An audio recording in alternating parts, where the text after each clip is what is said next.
mbote na bino banso bozali penza ndike bozali kolanda manaka mabino ba peuple alingi ayeba manaka mai to panzaka penza nteke ya basango to salaka ba analyse par rapport à l'actualité ya mboka na biso pe ya mokili mobimba to mesali ninkolo ba ete soko za la posa penza ya kutongolo to pe ya koyeba mai bazali ko leka za la posa ya koyoka ba analyse ya solo nulle part ailleurs la nama naka mai ma peuple alingi ayeba pambate awa kadiosha elekakate awa formol et simbakate et kotakate zokande avant de dire les autres ça bon on a invité la biso au babale dans le boko nangai il y a moi si to ça bon na mwana mboka Gédéon Sweli mwana mboka mbote mwana mboka ndeko ange mbote na bandeko nyonso o bazuli baku ya kolanda biso na mokolo ya lelo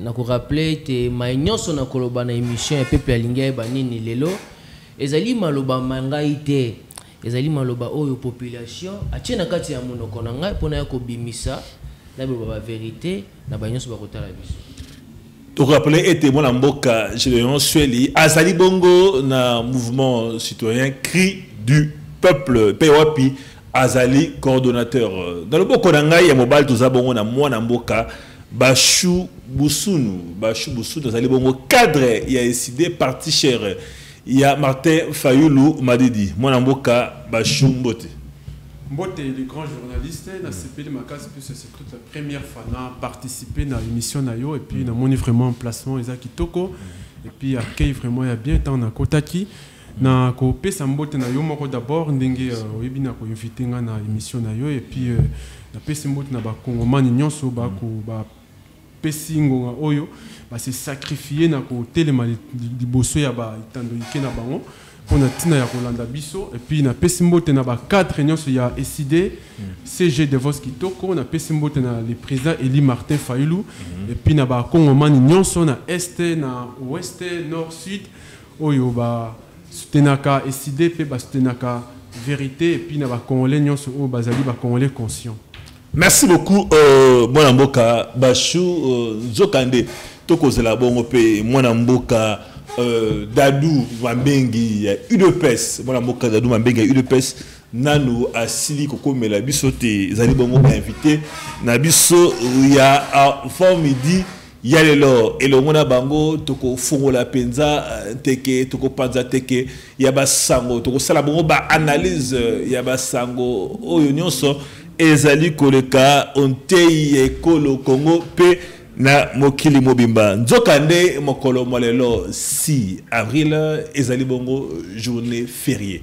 Ezali bongo journée fériée c'est l'ordonnance présidentielle ezala ki bongo signé mokolo eyambo mwana mboka Bashu impression na yo ezali ni po ya mokolo ya journée fériée basili ko bakisa parmi ba journée fériée misusu. Bon, en fait, par rapport à la journée à l'élo, je crois qu'il y a une naissance, il y a un Fumokimbangu, Azalaki Moto, il y a un Bunda, pour Natina Yambo Kanabiso, mais apparemment, tu sais que dit à Yokotia journée, à Yoko officialiser journée Oyo, na presque na fait, excusez, na fait un mandat naïe, puisque Azan a besoin, il y a électorat quoi. Azan a besoin, il y a électorat, mais normalement, dès le départ, dans la Kota Kinaba 2018, tu vois, à 2018 à Kouraï Kotia, en 2019 fallait qu'il a officialisé parce que et là on déjà le président Eli Martin fallait dire que bêta c'était pour natina na parce que ndeko Fumokimbangu papa na biso wazaki o abunda ki makasi oyo aibana ki na kozala na kati ya prison pour natina ya ko mettre en évidence o ezali ba valeur il y a l'homme noir en tout cas vraiment ezaki important ezala vraiment dès le départ ya mandat na ye ameka ko mettre en évidence ameka ko pratiquer yango pour ça la bien mais ce qui totali en réalité na moment où il y a yotia yango à comprendre que non azo senga électorat c'est-à-dire batu il y a église ya kimbangiste ba pesa ye confiance mais abosani que peuple congolais mobimba Congo mobimba ezali église catholique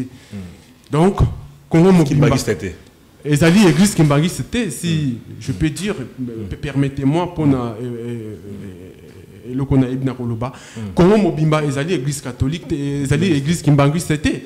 Donc dès le départ fallait qu'il y ait à mettre en évidence. Mais moi namboka Bachou okopesa mokonza mboka mais à nous savons depuis kala il y a cela des années avant Koutou toko ma peine il y a ma ponomie alors qui déjà été mokolo il y a le 6 avril et que ça la bonne journée chômée payée. Est-ce que par rapport à l'argument na yo le bizali na makanti encore beaucoup plus électoraliste? Or mokonzamboka annonce depuis kala je pense juste après une année ou 2 ans il y a mandat d'ailleurs. Non, c'est ça, on le vit très bien. Après une année à mandat, mais est-ce qu'il y a Azali garant de la nation? Il y a Azali garant de la nation. Dès le départ, il y a mandat, une année après. Mais pourquoi pas annoncer qui y a? Pourquoi pas pratiquer qui y a? Il fallait qu'il y ait pratiqué y a tant à ça qui y a tant à annoncer qui tant à zoa qui idée on. Merci beaucoup, Mwanamboka. Tout cas, c'est pas Mwanamboka Gédéon. Sweli Kimbangu fumo Kimbangu azali moto munene awa na Congo mingi penza na Afrika omoni ete bokolo e ba dediango pona ko kanisa penza fumo Kimbangu pe conscience africaine omoni ete ezali penza libakumoko ya malama ko chamo ko malelo comme journée fériée. Matondo mingi mwana mboka Ange ba Congolais bongi baeba parmi ba révolutionnaires ya monde eza ba homme de Dieu ba vrais révolutionnaires les gens qui ont sacrifié leur vie ba to ba nyokwa mina cher pour un changement ce sont les hommes de Dieu.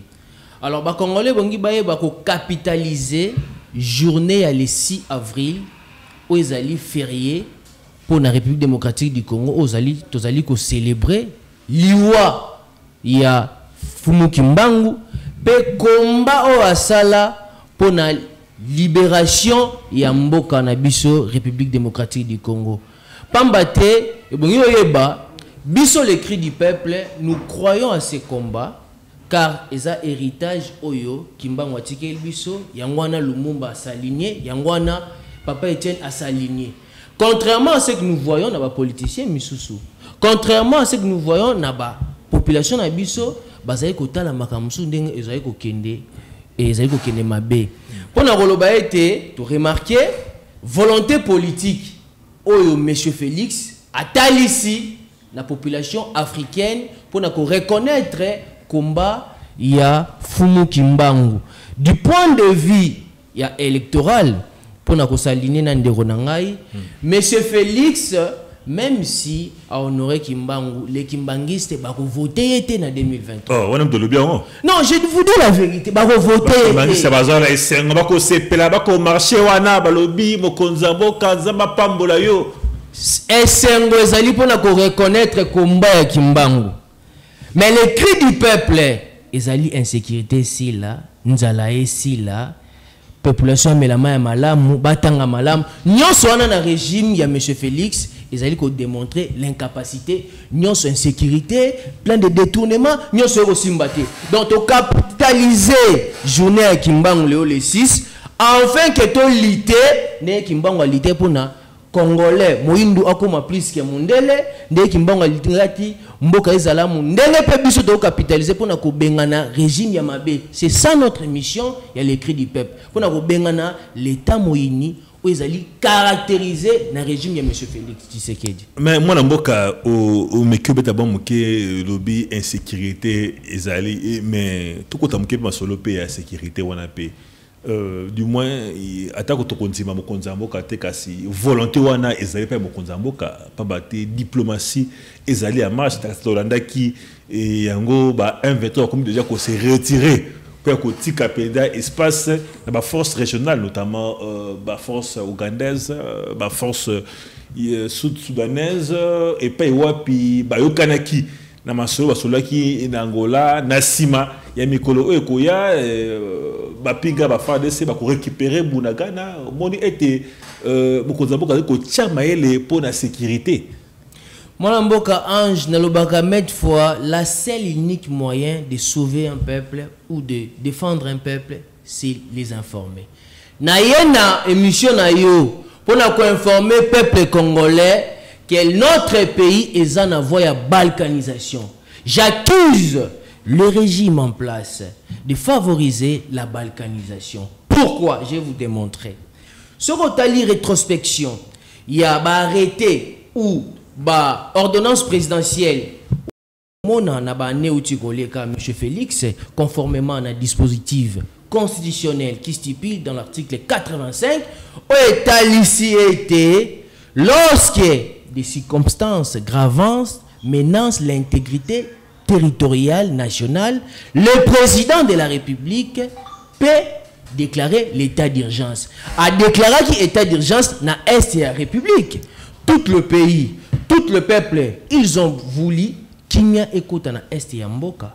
Mais tant qu'on bâtit état de siège, tu as mon état de siège, il y a mortalité et bakisami.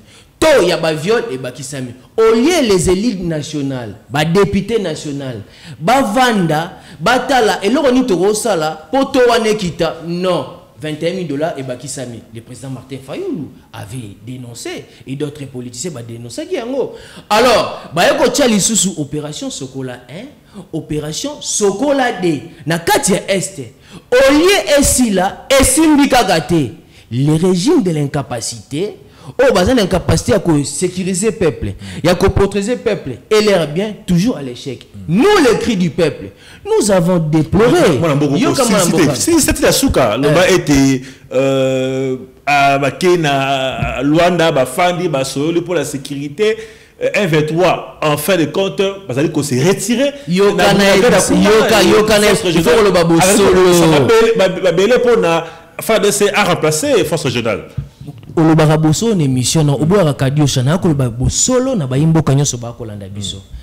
Alors peuple bonia yeba depuis Laurent Désiré Kabila Zala, Mobutu, Papa Étienne et d'autres personnes, bah, grands politiciens, ils n'ont jamais accepté que le Congo écoute en Afrique de l'Est. Qu'on soit Congo ou en Afrique de l'Est, c'est balkaniser le pays. Moi, je me suis dit, à côté du Congo en Afrique de l'Est, résultat Zaline, Est chaotique. As-tu déjà vu armée étrangère et une ambo canabino, bah qui tisse drapeau nabino ba matière bango, bah ça en administration, ça ne se fait jamais. As-tu déjà vu armée étrangère, yoka tira pe non, non, j'ai un mouvement qui est reconnu. J'ai un mouvement citoyen qui est reconnu dans la République démocratique du Congo. Et on défend les causes du peuple. C'est le peuple qui gagne. C'est le peuple qui est souverain. Alors, les images étant dans les réseaux sociaux, étant dans les recherches. Il y a RDC. Et ici, il y a un Bisayo. Au début, qui est armée kenyenne et qui est installé wapi. Au début, qui est armée ougandaise et qui tango yé l'M23 zaki na Bunaganda baki wapi bazoki po baki kisangani soko yebité pour votre information. J'informe et l'Ouganda donne des ordres à l'OBI. FRDC a dépassé ligne OT sera dépassé et zali accord. Quel accord? Zone tampon. On ne dirige pas un pays par l'accord. On dirige un pays par le respect de la Constitution. Monsieur Félix et son régime, ils ont étranglé la Constitution. Les peuples congolais, bah, CP là, bah, non, c'est les fils de Papa Etienne Tshisekedi. Or, c'est un espoir dessus, pour favoriser la balkanisation. Nous, le devoir sacré, les Congolais doivent capitaliser la journée, il y a 6 avril, pour la lutte de Kimbangu. Pour la lutte de Patrice Emery Lumumba. Koboya, balkanisation, Congo et Kabonate. N'a stimulé le peuple congolais. À tellement, Aboya, Afrique de l'Est, de Félix, à côté de Sabiso. N'a stimulé le peuple congolais. Baboya, occupation, il y a armée étrangère. Tu es bien été, armée étrangère, ce qu'on a un beau canabino, Bakozala sous-ordre, il y a armée nationale. Mais comment fait possible? Armée étrangère ayée, bande de PESA, FRDC, ordre. Et ça, merci beaucoup, moi, Namboka. Bisso, le cri du peuple, nous envisageons des actions. Merci beaucoup. Moi, Namboka, Bachou Boussounou. Tout dit des fois, beaucoup de Zamboka a pas battu diplomatie à marche. Bon, il a qui sécurité, mais du moins, à travers ma solo, afin de compte M23, Andimi, qu'on s'est retiré, Bakou déjà qu'on s'est retiré. La partie est, Mingi président la Bunagana, et pas y a puis basé Kotika, ma belé, pas il y a force régionale. Na programme Ezali, na Mikolokoya, FARDC a récupérer Bunagana, a récupérer intégrité. Il y a ma belé Kolo Congo, au monde de diplomatie, il y a Mokonzamoka, Félix Antoine Tshisekedi et Zali Penzako Simba. D'accord, journaliste, s'il vous plaît, avant d'abord d'aborder la question, dans l'article 4, il y a charte, il y a EAC, la communauté de l'Est. S'il vous plaît,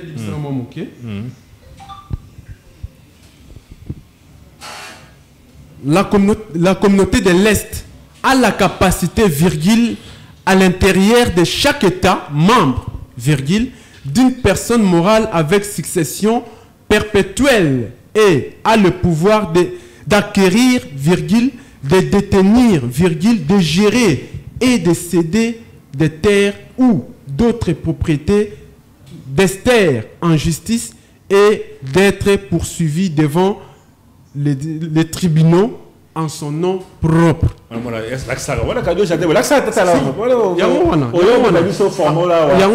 part wana na rosenga na yo za mopanzi sango oza journaliste d'investigation et na investigation de kayango ezo sala d'abord passe pourquoi parce qu'un de tu sais qu'il était aux États-Unis à ça qui je crois en France à ça du point de presse à lobby mouvement M23 bazaba terroriste et bah terroriste c'est au qui jamais qu'on négocie na bango et toujours c'est la force régionale il y a Afrique de l'Est bazoya comme force offensive aux autres de journalistes n'a adressé na peuple donc tant où force régionale bakoti na moni na kamwe na kati ya Bunagana na ville ya Bunagana ba photo à selfie entre commandant ya force régionale au azali mona ya président Museveni ya Uganda bazoka ba photo selfie na monsieur Ngoma au aza porte-parole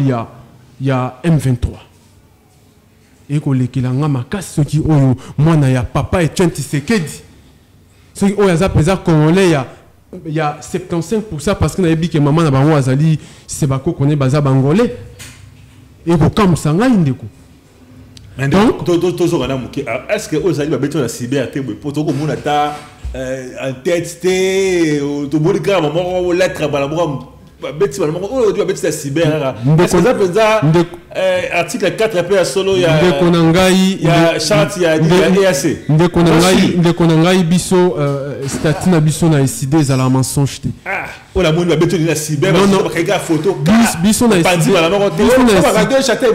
décidé za mensonge te kadio chez alate et les capete parce que ezali kadio chez ezali armée ya ba faible biso za faible te et décidé toi faible te ce que je te dis c'est la vérité c'est une vérité oyo ezali na pesio défi na pesio exercice défi oluka yango komona pour tout monde juste derrière moi extrait pour ça capture malamu donc on a ngai force régionale ya EAC ezali M23 oyo ba intégré oyo ba longoli image ya force régionale na kati ya M23 bâti bango donc ce tali olandeli omonake déclaration oyo porte-parole ya M23 monsieur Ngoma Salaki que bazaki longé awa pendant 14 mois ezalaki ponani n'est-ce pas que ezalaki pour maintenir guerre maintenir agression pour peuple azala victime il y a ba tuerie il y a ba massacre enfin que mais c'est ce que là le bagano ezali élection moi ça les mesate dans les délais constitutionnels parce que tous en guerre na est mais na CPL makas parce que église catholique peuple congolais mobimba opposition tout comme bande on a biso pe la société civile il y a il y a un mouvement citoyen, Télémi, non, nous voulons le respect de la loi fondamentale, où ils allaient constitution et en Bokanabisson, c'est-à-dire après 5 ans, il faut élection Salema. Est-ce que est-ce que mon été c'est que peut s'apaiser à temps pambate makambo ya diplomatie ba kena mumba peut-être kozamboka le bito za la kimia a okene malembe étape par étape sikawa M23 a se retiré force régionale a contrôler zone tapon il y a Bunagana et puis le territoire msusu nasima akotika la mabele na maboko ya FARDC biboza beaucoup sauter ba moto kulika bala moko FARDC aya wana ce qui FARDC aye et que beaucoup de la M23 ko butumba bato rokufa biso to perdre pas maté ezali mabele na biso moko et c'est kotika la mkonzamboka temps pour tous à résister madame on est bon côté ndeko yebi contexte M23 va se retirer na ba ville ba territoire où ils qui occupé sous pression il y a diplomatie à mkonzamboka non ezali suite il y a accord il y a Luanda je crois Hollanda qui dit Macron tant ya kiawa alors il faut respecter accord d'ailleurs biso to landela makambo accord oyo mama solo oyo salima na Luanda s'il vous plaît de rejoindre tikanga ina éclaircir opinion accord oyo salima na Rwanda oyo président ya Rwanda Lorenzo Azaki médiateur le président de la France, Macron, a lobby, il faut veiller en fait qu'ils allaient respecter. Bino va respecter Yango, M23 va respecter Yango. Or, nous tu sais que dans le bas M23 va aller mouvement terroriste. Donc qui jamais qu'on négocie na bango. Mais t'as là accord et Salemi. Subitement tout le monde M23 va se retirer. Donc, oh bah yokani kuna et yebanité. Et l'équipe même pas dans l'Assemblée nationale, ils ont représenté le peuple. C'est grave. Un Congolais de 75%. C'est grave. Il y a Luanda 1-23 ça l'a quitté. 1-23 ça l'a quitté. Zalaki facilitateur au Keneta Zalaki wana, babengisa qui président il y a Rwanda, Zalaki wana, Mokozambo Kabaki akosolola 1-23 ba tomo quitté. Au moins akosolola ba état. 1-23 na accord Luanda Zalaki to ko ba imboka kadosha ndeko na ngai kadosha ezalaka elegaka te na ezalaka il y a Luanda bazalaka te ndeko il faut yeba que non ba okipa ki Bunagana ba okipa ba ville ba territoire musu eza M23 eza ba pays wana te. Maintenant pourquoi le commandant il y a armée il y a force régionale bazokanga ba photo na monsieur Ngoma ba lobi M23 baza bandeko na biso tokoki jamais kobundisa bango. N'est-ce pas que suite il y a encore on débat yokana ikuna donc tikela mo temps super ndeko na nga super mo ta ebele ndeko tu sais que di wazali tozali na kati ya opposition to litaki na po kokwisa régime ya ndeko Kabila ezaki régime dictatorial ndeko tu sais que dakomi ko sala makambo plus que ndeko Kabila tuna ngapona nini parce que ndeko Tshisekedi Kabila tikala jamais kopesa comme ça ba territoire ya mboka na biso ba zone tempo c'est-à-dire et comme ils ont naître quoi ba interdire na force armées congolaises FARDC ba koki jamais bazan accepter ya ko accéder na Bunagana na ba zone nyonso wana oyo ba si ba Kaboli ba pesi Rwanda, Bapesi, Ouganda plutôt, Bapesi Tanzanie, Bapesi Nini, Mboko Nini, Tchad, Kenya. Mais oui, Kenya, s'il vous plaît. Kenya. Bapesi Kenya. C'est-à-dire tous les pays membres de l'Afrique de l'Est, chaque pays va s'occuper na mboka moko na territoire moko juste temporel les apona kuluka kine c'est tout ça ne se fait pas bokoki s'il vous plaît par bokoki jamais ata besoin kati ya communauté d'Afrique de l'Est bokoki jamais kozwa mboka bo pesa pays moko boye ba ya balongo la drapeau ya RDC ba tia bango non ça ne se fait pas. Ça ne se fait pas. Et Longwe, exacté. Je te dis. Merci beaucoup, Ndeko Bashou. Torokoba, na manaka mabiso, ma peuple alingi aïba. Dadou oyete. Dada idepes oyete. Tozana Ndeko Awa. Il y a cri du peuple. Tozapela Ndeko Awa. Il y a décidé, bah, moi, tu vois, dans Ngambo et opposition. Vraiment. Bon, le 6 avril, ils allaient journée fériée désormais. Désormais, Kokende Moussalate, Bana Kelasi, en dehors, il y a congé à Pâques, Bokinepe Kelasi, c'était pas mbatté. Ils allaient journée fériée pour la lutte. Il y a Fumo Kimba, on peut conscience africaine. Du moins, c'était constat qu'on a sali, na Kalatozala qui pensa, na basali en Zambé, Oyo Basalaki Kobuna, non seulement sur le plan spirituel, mais pour notre intégrité territoriale, pour notre belé et le Congo. Contrairement à Tsika, il beaucoup plus sauf si Bossalanza et Monsolo a changé de position. Bossalanza va combattre les partis politiques. Au bout de la pasteur, Oyo, Azaraming, telle place, la plupart de Bossalanza va la caca de pouvoir. La plupart. La caca de pouvoir. Dès qu'on sort le pouvoir, ça y est, c'est manaï. Dès qu'on parle du pouvoir, ça y est, c'est manaï. Vision à Malamu, et ça l'était au Bakimba ou Basala Kinamo. Basalanza a commis beaucoup plus comme monnaie évangile. À cause de la délivrance, à l'habité, non qu'on a eu un Koufa Kara, à Kobi Melayo, à salir délivrance, à au coin à Sebo, non qu'on Koufa Kara, tout ce qui est veste, voilà, mais à Bibélé Nzaba. Nzaba, on a gagné de répéter. Je l'ai reçu au Koba, toujours le souci de la population. On est là qui milieu, sport, couvé, la foot de Catanie. On a changé le ministre des Sports, à Télébino Moana, Boka Kabulo, Mola Kabulo. On a dit Moana, sécurité, ça on coupe la Est. On a Télébino, on a médecin et tout. Parce que l'expérience, on a Boka, Bimago. Vous ne dites pas les sous combien Boka, ça vient de bloquer, ça combattant, tout le sang. On a Boka, c'est le technicien. On a discriminé l'économie et l'université. Ça, c'est l'économie. On a Boka, l'économie.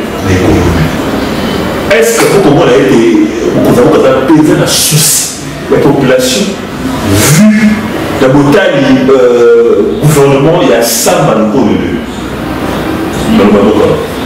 Moi, Mboka Ange, moi, Mboka Félix, a dirigé Mboka, c'est comme si ils ont dirigé la famille na Kanza. Donc, je t'informe aujourd'hui que le gouvernement Samadé et Sama 1, ils allaient dans le poteau, les mêmes causes produisent les mêmes effets. Et Nicolas Sanini et l'eau présenté. Les peuples congolais va poser le gouvernement Samadé, va poser la paix trop de promesses chapelées à M. Félix Cité.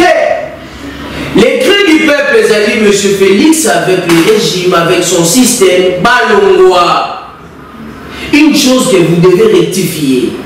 Donc vous allez pour Solana, pour débattre en Angaï, aussi que l'on va être, et c'est normal, armée régionale, et va dans l'Est, pour ne pas voir dans l'outil Makabokobonga. Tiens! As-tu déjà vu armée étrangère en Boka na Bino, et ça la zone de plantant, et puis nous à la côté, Baba n'a pas ça ordre. Et ça la matin. Et ça vous capola Mboka. Du point de vue sécuritaire, ce n'est pas question pour un temps. Tout le monde a mon bout de intervention dans Bamboka Moussous. Jamais tu vas pour un temps, tout quand la zone va armée étrangère, il y a un Mboka, Colombo, et ça la maté.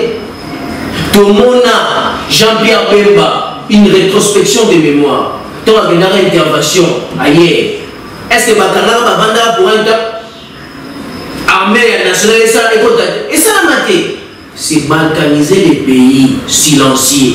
Tomo Yango, du point de vue, toujours, Marabobo évoqué M23, et on a révélé le mot où ils ont caché votre pays. Peuple congolais, Tana Missou, M23, il n'a pas été. Le mot M23, c'est un mot connu. C'est un langage connu. M1 est un mouvement. Dès on a un chiffre, ils ont des lettres et alphabet. Oui, la balkanisation. Toi, on a un chiffre de la troisième lettre et l'alphabet. Oui, la c'est mouvement de la balkanisation du Congo. Et l'M23, na EAC, leur projet, leur souci matrimonial, ils ont balkanisé le Congo. Et aussi, pour cri du peuple, ça n'est pas bon. likambo lobby likambo ya kocha mwana mboka bemba kocha mwana mboka technicien na gestion mboka technicien mwana mboka Vital Kamerhe autant que ça la gestion la directeur du cabinet ya monsieur Félix résultat ça qui ni peuple congolais à vous la réponse mwana mboka Vinani mwana mboka bemba azalaka na gouvernement impiscal résultat ça nini à vous la réponse. C'est pour dire, bakosala et le côté. Na kosala la peuple congolais à téléma, de défendre l'intégrité territoriale conformément à dispositif constitutionnel, l'article 63. Tout Congolais a l'obligation de défendre l'intégrité nationale. Et ça, devoir sacré. Et ça, on pense les sauter. Et voir même l'article 64 même. Pourquoi pas? Vous voyez? Donc,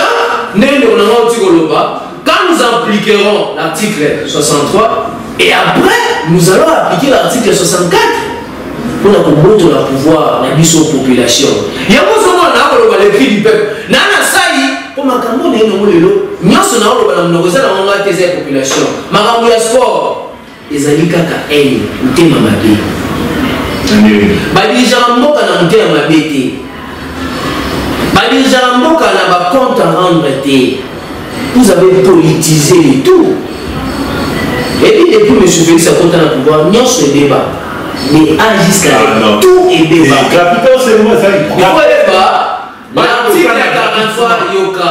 L'article 43 de la Constitution que vous appelez la gratuité, et ça obligation constitutionnelle, et ça innovation à M. Félix. Ma fonctionnaire, la retraite à la société, la fonctionnaire de retraite, salaire. Salaire à fonctionnaire et matière. Nakamwe le commis défenseur à Lukuta. Parce que à ce qui concerne, fonctionnaire comme la carte biométrique, on a cala. Mais maintenant tu as laissé ça. Biométrique. Maintenant tu as laissé ça. Carte. Maintenant tu as laissé. Bon, on a déjà banque de Namisapi. Carte il y a fonctionnaire, carte il y a fonctionnaire public. Tout le monde. Carte bancaire. Tous les fonctionnaires à l'État maintenant pour régulariser l'eau. Même si nous avons défenseur n'a été, mais il faut trouver la vérité. Maintenant, il faut laisser ça. Alors, mais quand, à travers carte bancaire, quand tu payes l'eau qui nous retient, bon. Fonctionnaire, nous sommes mieux recadrer la base de données, la carte biométrique. Mais pour être payé à la banque, vous devez avoir la carte bancaire. C'est que ça mécanisation. C'est ça la confusion, moi, la mboka, tu vas défendre, monsieur Félix. Non, ça quand même, fait quand même, non, laisse-moi vous dire la vérité. À ce qui concerne la gratuité, tout le monde volonté politique, il y a quoi appliquer gratuité. Merci de vous. Oh, le saliqué, ben quand les athées déficit, il a échoué.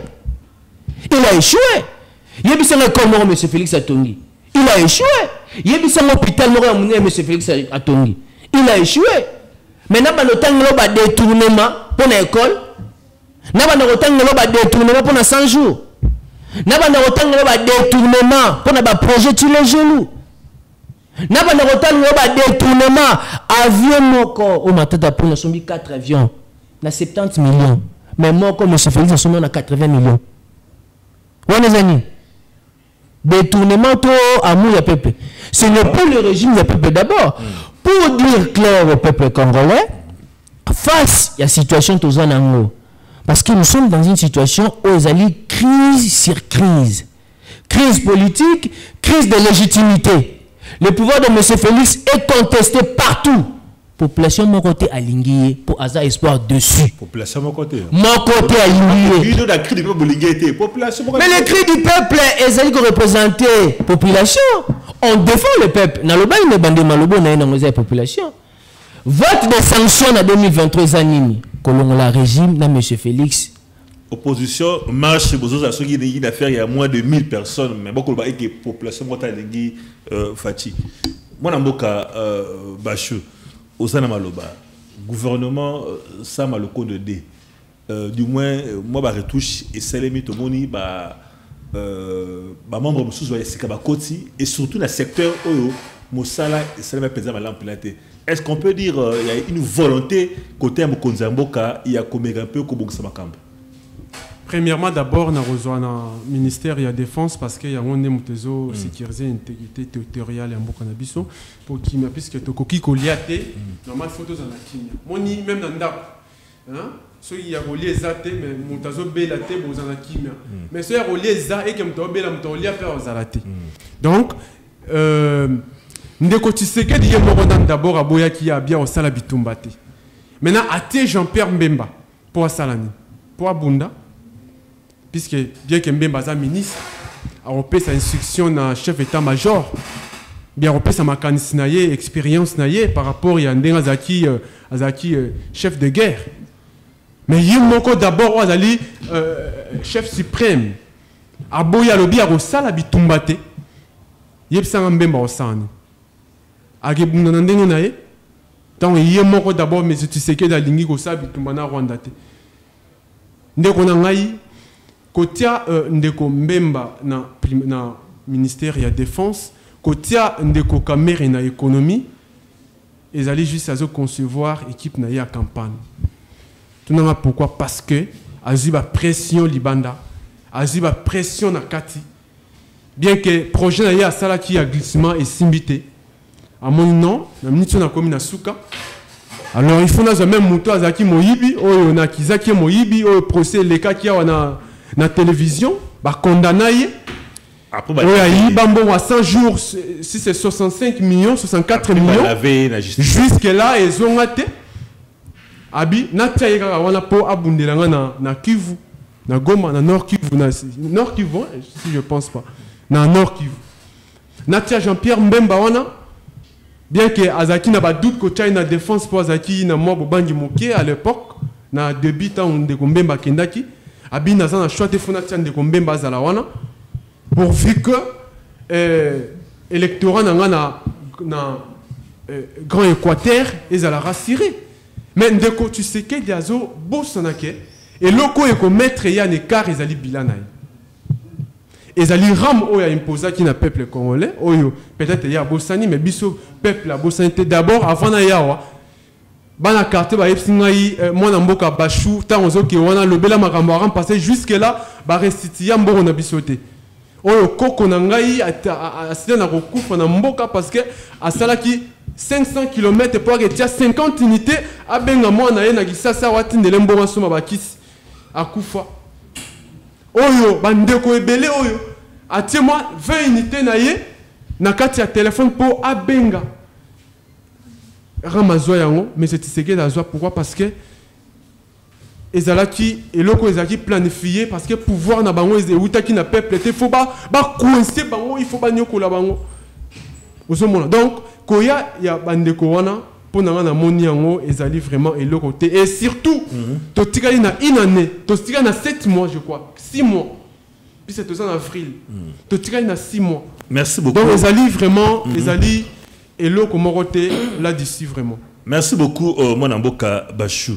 Mon mboka Gédéon Sueli toqué na loi dite de père et de mère loi ya Tchani avis topé impression na bino cru du peuple ezanini par rapport ya loi dite de père et de mère na kuzonga likamwa ba uti kotina information mo awaka sikoyo ba uti ko notifier premier ministre risque ya balkanisation yango message ba komeli age anenda komiango to passer pour dire que makambu est sérieux on est authentique je suis dans le système je suis mieux informé pour avoir le pouvoir faut être informé premièrement c'est lui qui a l'information et le pouvoir makambu obi likambu ya nationalité uti kotala makambu uti kobima ebele yeke tout d'abord la constitution l'article 10 et l'objet était la nationalité congolaise est inclusive. Alinéa D, et l'objet était elle ne peut être mélangée avec aucun d'autre nationalité. N'a fait l'hypothèse on a pour la déjà au Parlement, déjà à l'institution présidence de la République, pour biso na cri du peuple tolobaka, soko lobito ko kufa, malam na lobana kufa. Nakobanga eloko te naza lumumba. À l'institution président de la République, il y a déjà des gens au bazan à double nationalité. On va perdre déjà légitimité congolaise selon le droit du forme. Dans la constitution le alinéa dans l'article 10.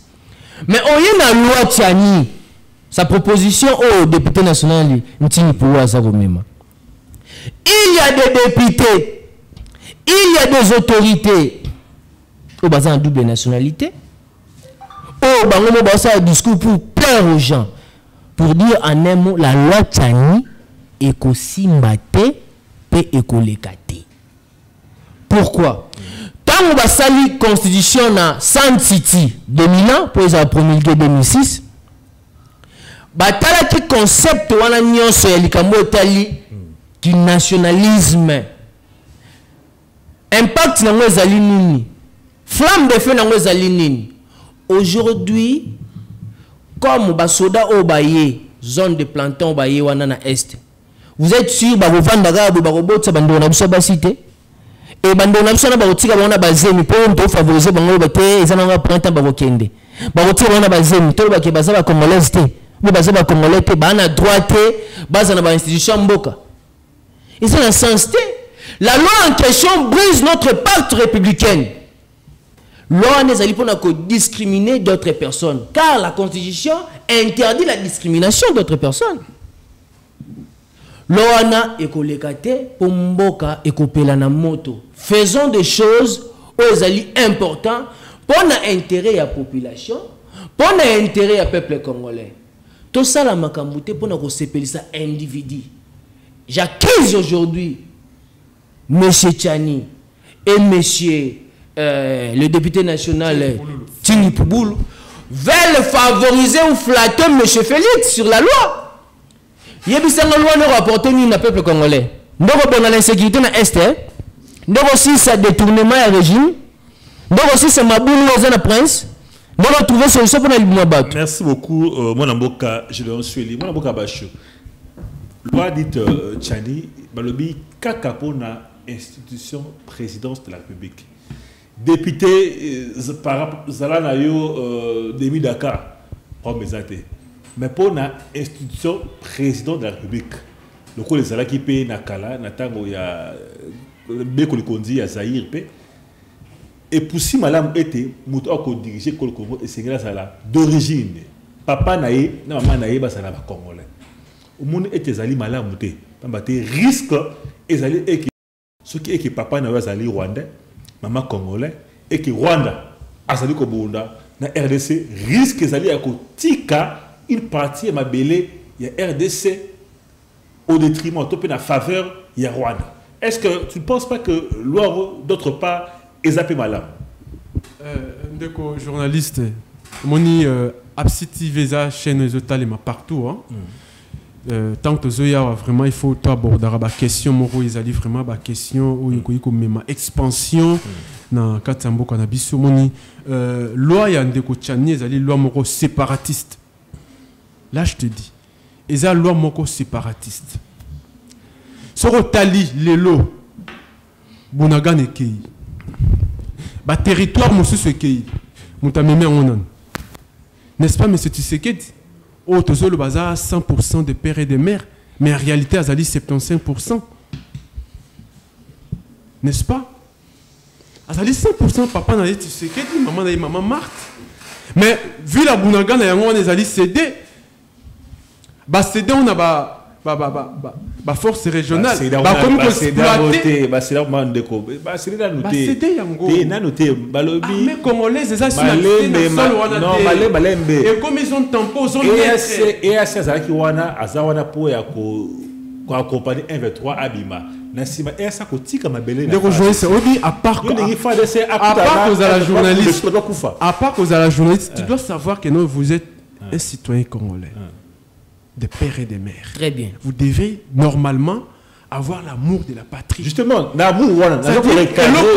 Clair. Il faut qu'on le bélange pour pas n'importe quoi yoka, pour pas n'importe quoi comprendre, pas soit conscient. Justement, on a qu'on recadrer pour n'appeler ça un peu moins éclairage. On a imboka été. Bah c'est là qu'on basté. Bah c'est des yango.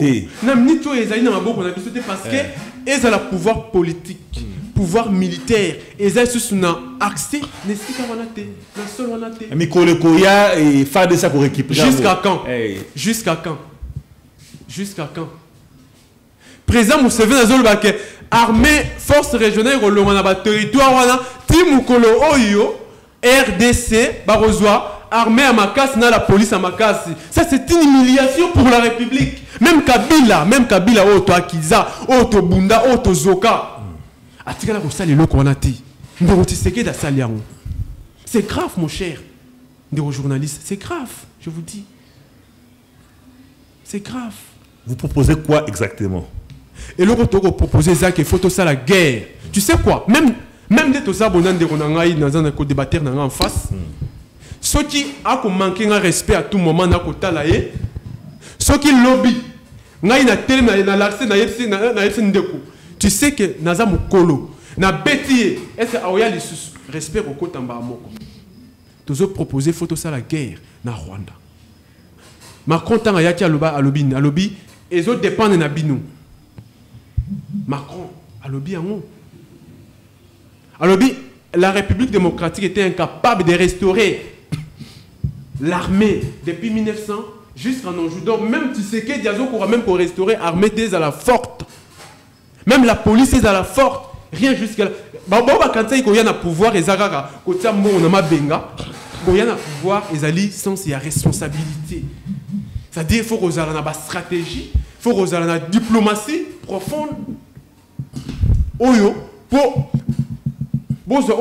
comme gain de cause, la paix sociale. À part d'abord guerre, à part d'abord tout au lobby là, Est, tu dois savoir que le Congo, Congo Mobimba, partout, les gens souffrent socialement, économiquement, moralement. Le gouvernement est que tu as côté calaming. Et là, il y a 6 mois. Il y a un changement. N'a rappelé que non, mais tu sais que Diponaye. Asimsi, mais c'est Mbemba touche parce pourquoi? Parce que Mbemba na campagne électorale à 2006 à Lobaki Abi dans 6 mois na aussi ça na Goma dans 6 mois na aussi ça guerre à est. Yama lobby ça va? Yoza grand golo. Yoza oza makata simano oza attend à 10 personnes, attend à 1000 personnes, attend à 100 personnes. Mais moi je te donne cette défi aussi ça guerre à est dans 6 mois dans Lobaki. Merci beaucoup mon amboka Bachou bako salanga signal to komi penza na suka ya manaka amabiso mais to ko sisa boete ça pour autant topé ça maloba ya suka par rapport ya manaka malelo et pas ya ba vitela biso ba balé to ko banda na mwana mboka Gédéon Sueli bino bengi li sanga na bino cri du peuple transport hôtel de vie à lobby les bazandu 700 francs kasi ba chauffeur ba conducteur ba kotia 1500 francs cri du peuple beaucoup tambolaté beaucoup ça le côté makasi kaka na réseaux sociaux nous ça na bien exactement eza nini cri du peuple cri yango kaka na réseaux sociaux kaka libanda ba libanda cri du peuple a ko rappeler l'état congolais que l'article 9 de la Constitution Pesindingisa, le sol et le sous-sol et le forêt appartient à l'État. L'État a fixé qui prix 500 francs. Ce qui bande de quoi transport, en 1500 francs. La force revient à la loi. L'État a appliqué la loi. Et ça faut écrit du peuple. On ne peut pas marcher pour une incompétence. Il y a l'État congolais incarné par la gestion et le régime de M. Félix. Appliquer la loi. Démocratie, État de droite. Le cri du peuple est pour nous défendre le peuple congolais. Merci pour nous mokolo alelo, merci na ko débattre na ngai, merci na bande ko nyonso wa prêter biso attention. Basimba été mboka ezokende mabe. Prophétie à partir de Meï Lumumba, le Congo ne sera un et indivisible. Le Congo ne peut pas être balkanisé. Merci beaucoup, Monamboka. Mot de la fin, Monamboka, Bachou, vous allez cadrer décidé, mais tu peux kuna, zapé mot de la fin européen, Muzutu, Alinga, Bengalabino, la Mouka Lobi, beaucoup de ça peut être côté, depuis Bokanga qui flambeau pouvoir, Boliko peut sa pouvoir, au moment où délai déjà, il y a pouvoir. Il y a matin Fayoulou déjà ici là qui Muzutu a le bien qu'on Bengalabino, dans la Mouka. En tout cas, d'abord, il faut avoir moi, ça pas de nouvelles là, on message il faut que non flambeau il faut payer ça les 11. C'est là où ils ont dit prévu, il faut les 11. Mais nous on hésiter, comment ça va hésiter? Non, d'abord il faut que ndeko Muzitu azana makansi mabe ya ko boma lamuka. tout n'a pas pourquoi. Tant que pouvoir y a des comosites Sili, ils avaient prévu après Sango et pas le président Eli Martin Fayulu. Donc Nabisonio son siège à Nouvelle-Élane à Gombe Kuna. Donc comme il y a 8 heures les jours en haut. Donc comme à 14 heures. Donc moni mutazate. Donc quand on a la plateforme Nabiso, to bandi ko koma ko benga ba militant jusqu'à tel point ba ko envoyer siège à Nouvelle-Élane et pression et pesami. Il est arrivé que non, de comme tu appelles si autorisation et pas à CG Blanchard Mongoma pour Aïa couper sa flambeau et pas à CG qui de vos kitoko. Na epsio que et pesama na 19h. 2 jours après lettre la nibiso na faden on non na arrêté de Romuzitu a bien retiré confiance na ngai et pas il y a c'est-à-dire na plateforme la muka. Suite ya makameze belé oyebi tant de jeza suscité moyen to le belango prochainement tant que coup en entourage vraiment mais na pesimbote na ba téléspectateurs nyonso balandi biso na pesimbote na ba co-débatteur na ngai en tout cas na CPL makasi vraiment il faut qu'on na ba citoyen conscient ndengo vraiment mouvement citoyen il faut qu'on soutenir yango au pesa nga numéro no na suka et puis te remettre en évidence à tout moment dans le belapé yango mbotena le président Eli Martin Fayulu mbotena ba congolais nyoso ba zuli bakwa rolanda biso na avant midi à lelo merci pena les grands journalistes ndemo pesinga confiance à rolika na plateau na yo. Merci beaucoup Mwana Mboka Bachou Bosidi, merci beaucoup Mwana Mboka Gédéon Nadeki Bondibi pour répondre na invitation Yamanaka ma peuple alengi ayeba. Merci na Balandela Bisso, merci na Bénédicte Fambo, merci na Grâce Fayulu, merci na Papi Wale les fatigables, Papi Wale les fatigables, moi na Matata Solo, merci na réalisateur Scotty Ikoma Poupon, merci na Vakele Botiklabongo Scotché branché na programme Absi Télévision. Bye, la prochaine.